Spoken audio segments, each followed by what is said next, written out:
Good morning. Happy New Year to you all. Today is the 1st of January and this is Amphill Village Hall near Romsey in Hampshire. For the last couple of years my lady wife and I have been part of the Test Valley Motor Enthusiasts, which is a local club to Romsey, although we live in Eastleigh, not too far from Romsey. And this is their New Year's Day gathering. Normally a New Year's Day run, but because of things like coronavirus and other things, I decided just to make it into a smaller gathering. We've got quite a few cars here actually, considering that it's New Year's Day. And one of them's this 1990 Lomax, I think it's called a Lomax 223. It's actually based, I think, on a Citroen 2CV. But it's got a Moto Guzzi engine in it, so it's definitely not very standard, although, you know, these sort of kit cars never are. Very different type of gear change as well from a 2CV. It's just on the floor there. But you can see kind of there that, you know, that's sort of what it's based on.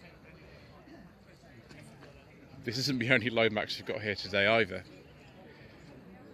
Next is a 1956 MGA. With some interesting way of putting on the spot lamps in front. I think those are the spot lamps there. When I was very young, I think around 92, a friend of mine actually rebuilt one of these. It was a pale blue one. I still got a picture of it in our house, and I had a little ride in it, and it was absolutely amazing. Later MGAs had things like, I don't know, Mark II or Twin Cam or 1600 on them. This is, I think, the 1489cc version. And yes, you might need that towel later on. Another absolutely classic British sports car. This is a Triumph Stag. I believe this is a Mark II. And registration 7475. It's actually a bit darker than it appears on the video in terms of the colour. I don't know why it is on my camera, but it always looks a little bit different in colour from they actually are in real life. Classic wheels for one of these. Oh, it's a manual as well, this one. I don't know whether these came with a beige leather interior, but you know, obviously I'd like to have one if it has a beige leather interior. Morgan Plus 8, 81-82 plate, Rover 3.5 litre V8 ex-Buick. I think we can spot some very familiar switchgear in it as well. Those switches and everything, although they are differently marked than would be in some BL products. And oh, it's got a heated seats in it. That's tasty. Definitely need those heated seats on a day like today, although it's actually not that cold really. Luggage rack, because I don't think there is an opening boot. No, there's no opening boot on this car whatsoever, so you're going to need that luggage rack. Another Lomax. This is one that was registered a little before the other one. I think it says registered in 71, but I think it's been re-registered, and also with being a kit car, I mean, who really knows? This one's a four-wheeler, not a three-wheeler. So that has a light switch. I think it's off a Peugeot 205, so I don't think this was built in 71. I think this is a bit later than that. But there you go, spark plug goes straight in there. Next, something that's attracting a lot of attention, so we'll go towards the back. 1964 Jaguar Mark II 3.4 litre. I do like this colour, viewers, and it's the first very nice leather interior of the year. A green leather interior and an entirely wood dash. That is properly tasty, viewers. Bits of switchgear in here I recognise from the E-Type that I filmed a couple of years ago actually. I'm trying not to trip over this Lomax. Club chairman, a gentleman by the name of John, owns this Mustang. which was imported from California about 20 years ago. We will let's kind of move over this way. Yeah, seem to remember this is a 68 on an F, so it wouldn't have been anything originally. He keeps telling me that it's, you know, it's not in that good condition, but I mean, I completely disagree with him in that regard. I think it's very nice. Another Jaguar here. This is a 420. It's basically a facelifted S-Type. The Jaguar saloon variants, the run-up to the launch of the XJ in 1968, were very, very, very confusing. So a very familiar interior. Again, it's kind of similar to the Mark II, but not quite. We've got less wood on here. Probably more similar to an E-Type, to be honest. Again, a very, very, very lovely car. Although I don't like fixed seat belts, viewers. I'm not a fan. The front end's completely different from an S-Type. So yeah, 67, 68 plate on this. Ooh, another Stag. This one's. Now the colours are very, very slightly different, but it's a Mark I. Austin 7 Ruby. I think that's about 37, 38, something like that. Not very good on these sorts of things, viewers.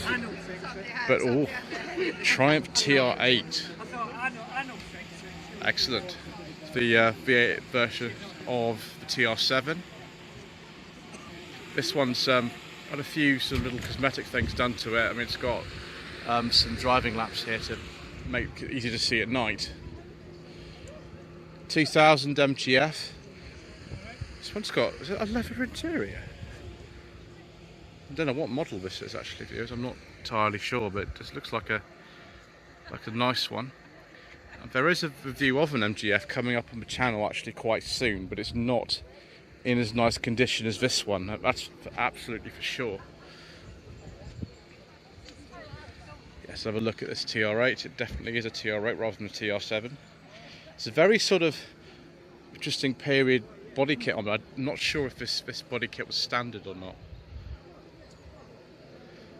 Still got some of the sort of check interior.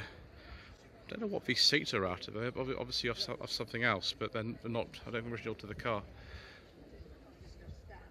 Dashboard, all kinds of things. The interior actually looks quite advanced, you know, considering when the TR7s came out. I think it was 75.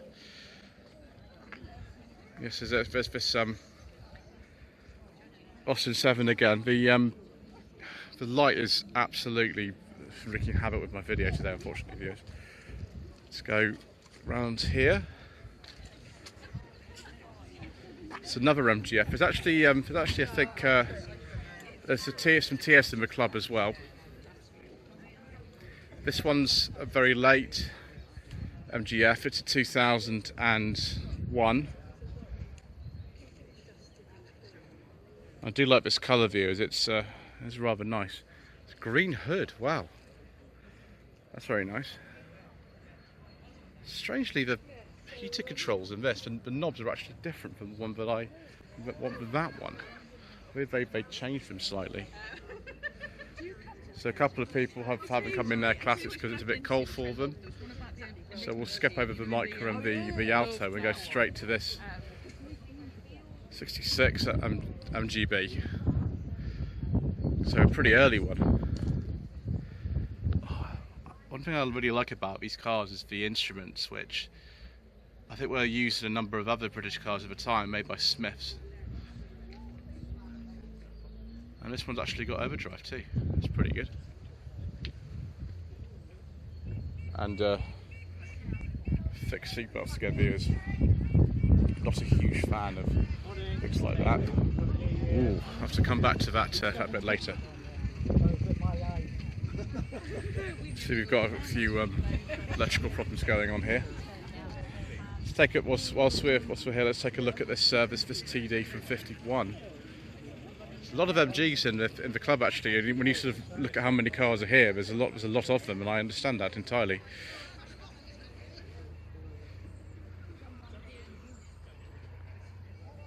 It's just amazing the sort of angles on this car are completely different from the MGA, which then came to replace the TF, which was the successor to this car. I think this has got a 1250 X-Pag engine in it. Very nice. Yes, viewers, I do have my bonnet up because it tends to be, you know, for taking this thing around, that when I put my bonnet up, people just think it's a 4-cylinder one, which of course it is not. So they put a very nice prominent V6 sticker on there, presumably just for this purpose. 20 years later, that people can come and actually, you know, put a bonnet up at shows and impress people. Another Stag here. This is a Mark 1. K registration, so 71, 72. This is actually a different colour from the other one. It's a sort of deeper green with some interesting overriders on it. Wonderful. Wow, Austin Healey 3000 Mark III 1964. Again with the Smith's instruments in it. Phase 1, thank you. It's a very, very lovely two-tone shade as well. Go Mark III. Complete with the wire wheels. It's hard to get sort of more of a quintessentially British image of a sports car than one of these. 1969 Triumph Herald 1360 convertible. I had to just double check with the end of the sort of year, and you know, it's not a Vitesse, although the Vitesse is similar. It had a 6-cylinder engine and different headlamps on it, along with some other changes that I'm sure you'll tell me in the comment section below. This is a 1959 MG Magnet ZB. By this time, the Farina-bodied MG Magnets were out, so this is an incredibly late one. Is that a green leather interior as well? Yes, it is, and the dashboard's got even more wood on it than that Mark II Jaguar. This car's actually for sale. Yes, it's on the Test Valley Motor Enthusiast website. I think possibly this is for sale. Certainly an interesting classic to have.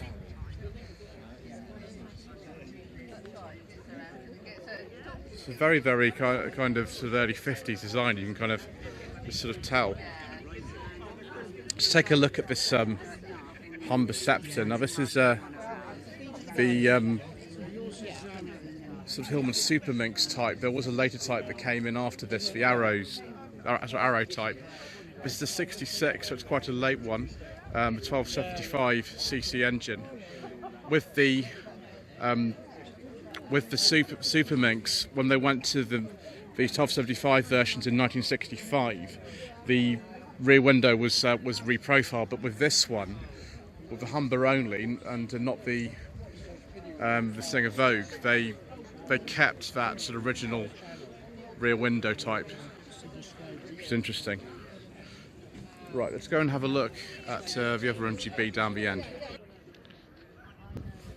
I'm not sure if it's deliberate or not, but we've got both MGBs sort of here in the same sort of section of the car park. It's just some little tinkering going on here. It's a Northern Irish plate on this one, so you can't see immediately, but I think that's actually a chrome bumper conversion on a 78 car. Right, I think that's most of the stuff that's actually here. It's not a huge gathering, and as you can see, the car park's a bit tight, but that was a slightly shambolic shuffle around the New Year's gathering of the Test Valley Motor Enthusiasts. Thank you ever so much indeed once again for watching. Please don't forget to subscribe to the channel, like this video, leave a comment below, and click the join button if you wish to become a channel member. Therefore you have to, but it does all very much help out. And thank you very much indeed once again for watching.